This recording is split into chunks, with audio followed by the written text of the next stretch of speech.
So hello everyone and Happy New Year.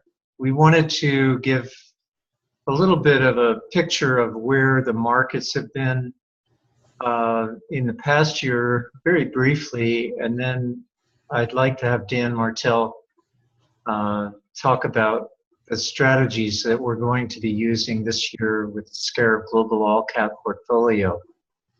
So in this past year, we started, as everyone may recall, with one of the worst beginnings of the year, unusual negative beginning, and then the Brexit event, which really affected our global stocks, mostly our European stocks, which really had a trouble for a brief period of time and then recovered to some degree. The uncertainty about the election was really a problem for the markets to some extent. And then when the markets knew who the president was, we've seen a kind of a bounce, which is called the Trump bounce. And socially responsible stocks didn't benefit as much, we've noticed, at least not the mid or smaller cap stocks, renewable energy and things like that. So I'm going to let Dan take it from there and talk about where things are now, what he thinks is developing now that Trump is actually president and making some changes, but really looking longer term. So Dan, take it from there. So I guess today is the fourth day of the Trump presidency, and the market is just beginning to get a sense of what that might mean. I think the problem is it's going to take the market several months to really be able to decide whether or not the optimism that has been creeping in since the election is going to be able to be sustained. And I think that there are going to be some serious bumps in the road along the way, and that the portfolio is going to have to be able to be flexible enough to deal with that. So what I want to talk about is what our strategies are to deal with this uncertainty, which I think that we still want to stay basically fully invested, but we also want to be conservative in how we go about approaching this year.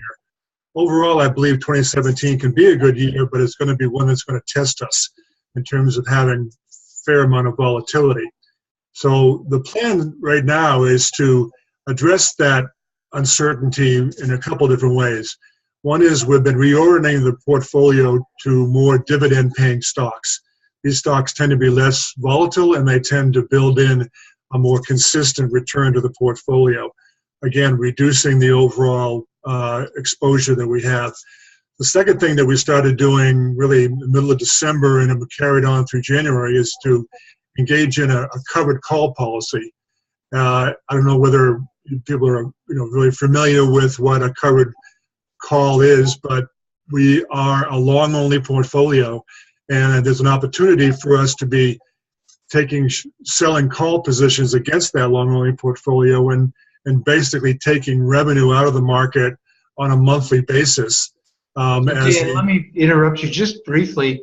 So long only just means that we're not shorting the market. We're not trying to take a lot of risk in the way we're hedging. We only invest directly in things that we want to invest in. But when we own something, if we've got it covered, that's what a covered call is, when you sell a call for something that you already own. And it's less risky because if you have to cover it, you already own it. You don't have to buy it. But by selling a price that's in the future a little bit higher than where the stock is at the present time, you make money on that sale, and you give up a little bit on the upside if the market goes above that price.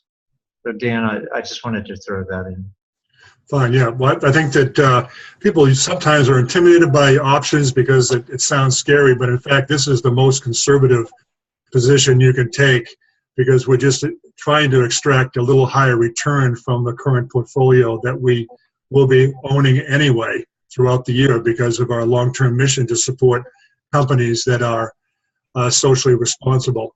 So those are the two main active things we use. We do sometimes go into cash in a small way, and if we see opportunities to do that, we will do that in a minor way. But the goal has really been to take the portfolio and to deal with the uncertainty by getting much more conservative, perhaps, than we were last year. Last year we were conservative, but I think that when you go into focusing on dividends more and focusing on a covered call program, you really are saying that the market is going to be difficult to anticipate, and we see some swings coming.